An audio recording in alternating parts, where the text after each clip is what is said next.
My dear brothers and sisters in the risen Lord, 25th Sunday of the year. To foresee is to rule. The Lord Northcliffe, who fought his way up from a meager weekly salary to being the richest and the most influential newspaper in the British Empire, said these 5 words from Pascal had done more to help him succeed than anything that he had read. To foresee is to rule.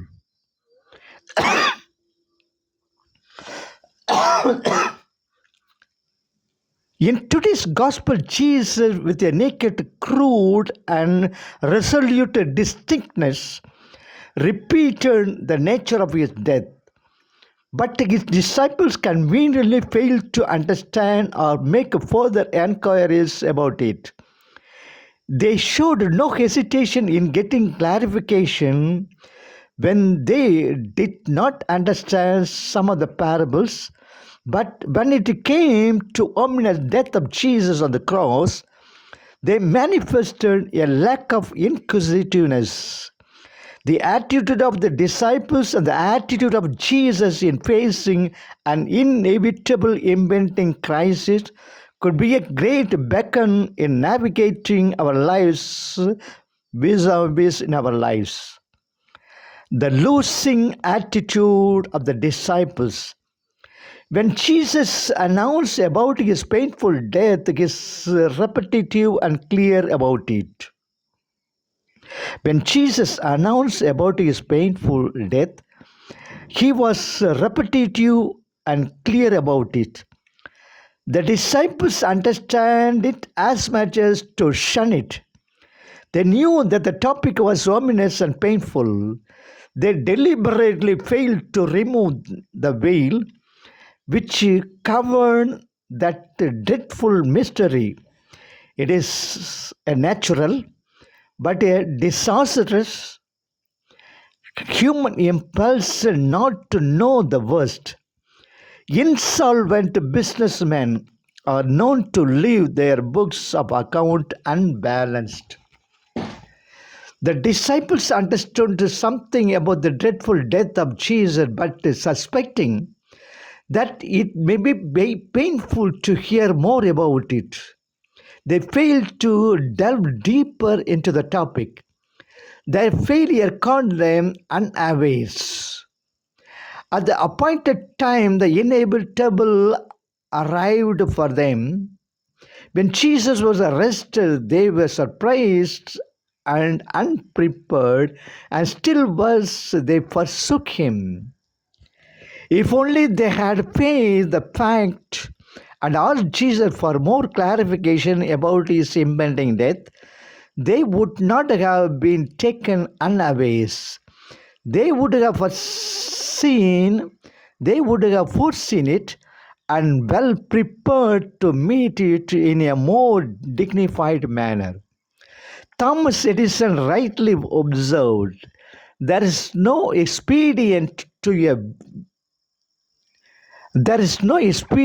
which a man will not resort to avoid the labor of thinking.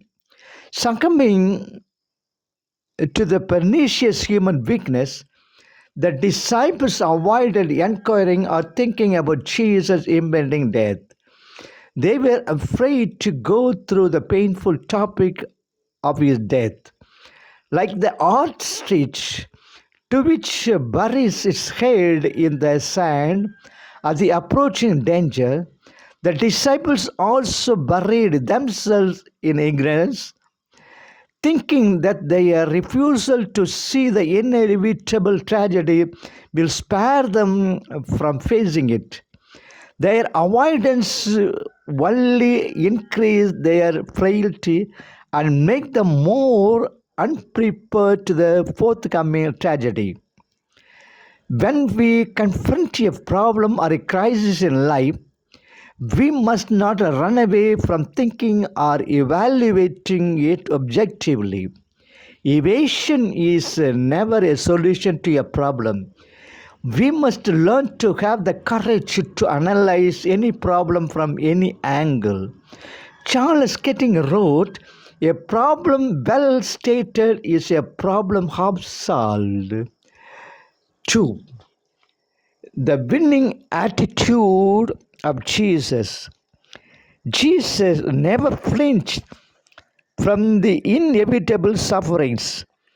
He knew for sure that there awaited a cross for him in Jerusalem, and yet he set his face towards it. He foresaw his passion, and he often spoke about it to his disciples. His arrest by the temple police did not take him unawares. He was prepared for it. He was calm and composed at the time of his arrest. Unlike his disciples, in whom emotions burst upon them with unexpected and uncalibrated reactions, Peter impulsively drew his sword and struck the slave of the high priest, cutting off his ears. There was another young disciple of Jesus, probably Mark, who even left the linen cloth he was wearing and ran up naked. Mark chapter 14, verse 51. The rest of the disciples shamelessly fled from the scene.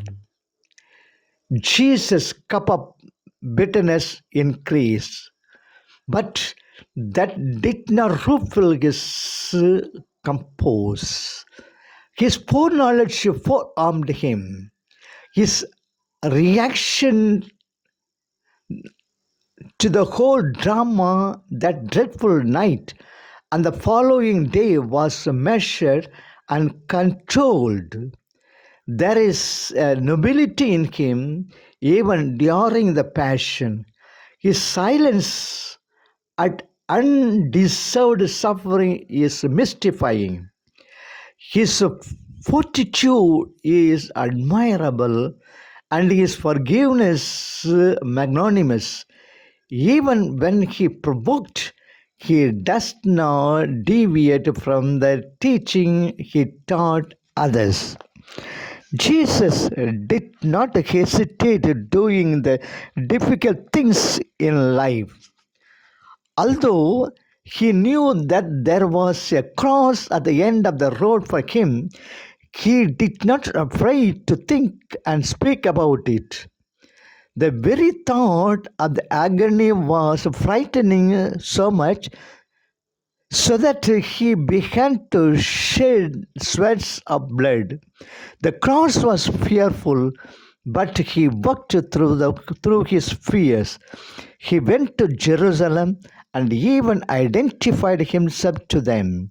Jesus knew that the only winning way in life is not to tarry until fear disappears, but to walk through fears.